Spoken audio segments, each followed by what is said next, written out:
Langsung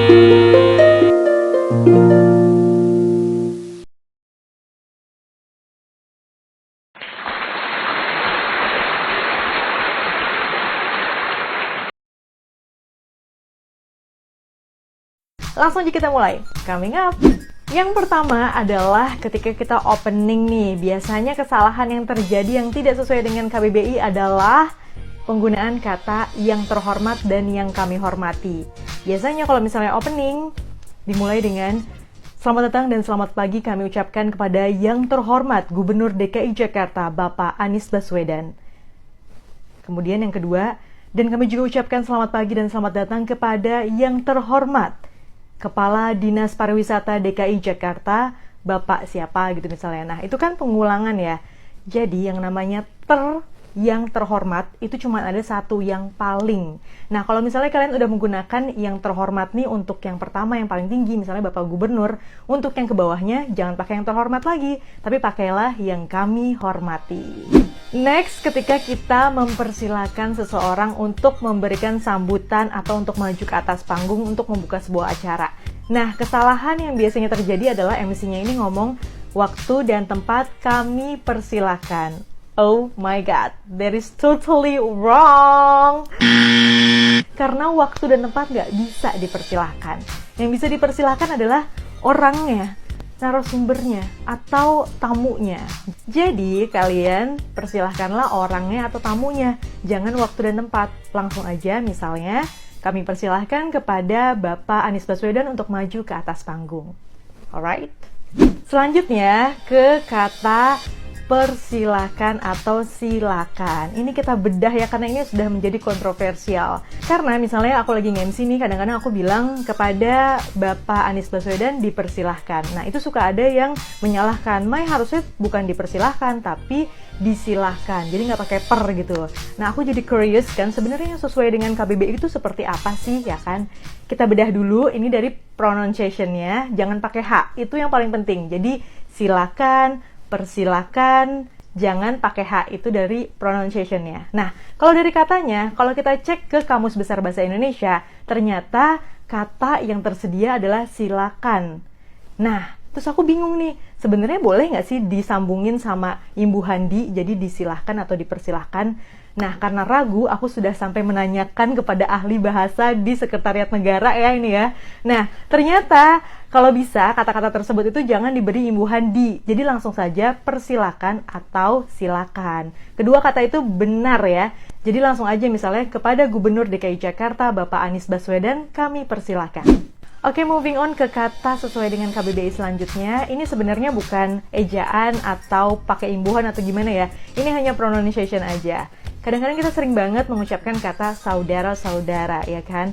Nah, kalian harus make sure kalau pronounce-nya bukan saudara-saudara, oke? Jadi bukan cuma bahasa Inggris aja yang pronunciation-nya harus benar, bahasa Indonesia juga kita harus benar pengucapan katanya. Seperti apa?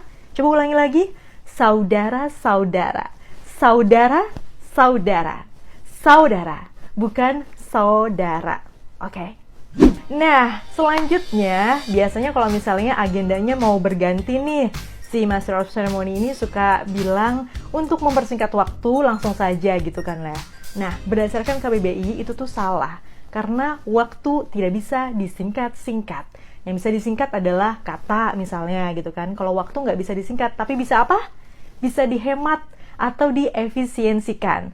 Nah, jadi diubah aja kalimatnya menjadi misalnya nih, untuk mengefisiensikan waktu, langsung saja kita masuk kepada acara berikutnya, yakni sambutan-sambutan.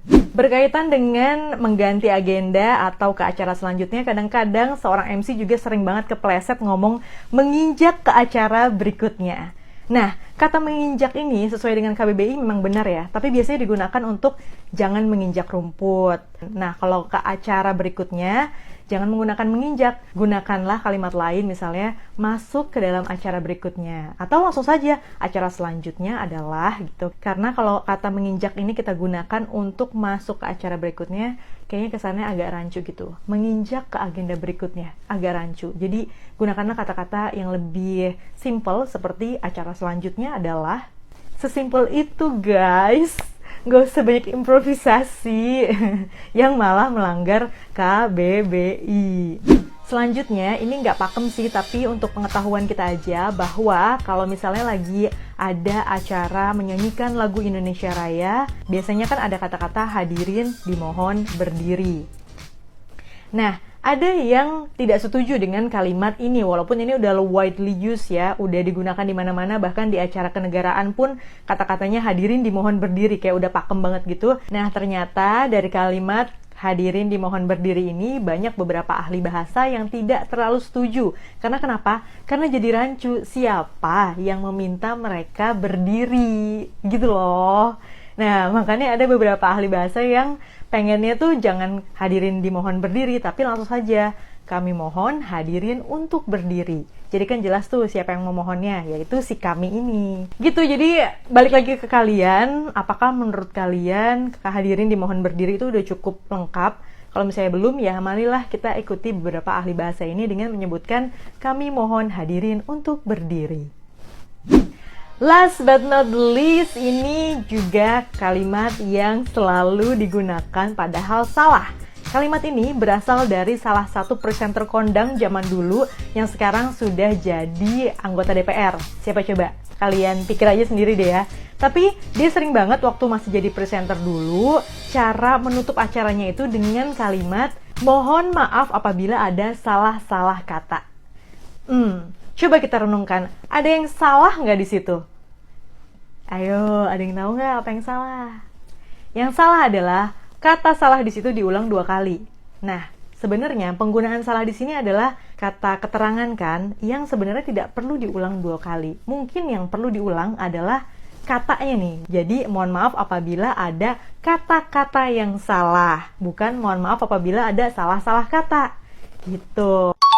Jadi kedepannya nih, supaya kita menggunakan bahasa Indonesia yang baik dan benar, ketika ada public figure yang mungkin kata-katanya itu sudah membumbung tinggi, mungkin kata-katanya itu sudah terkenal, jangan langsung dijiplak atau diikutin, tapi ditelaah dulu, dianalisis dulu apakah sudah sesuai dengan KBBI atau tidak, supaya tidak terjadi kesalahan yang diduplikasi lagi oleh orang lain. Jadi mulai sekarang, kalau kita menutup acara, bukan mohon maaf apabila ada salah-salah kata, tetapi mohon maaf apabila ada kata-kata yang salah.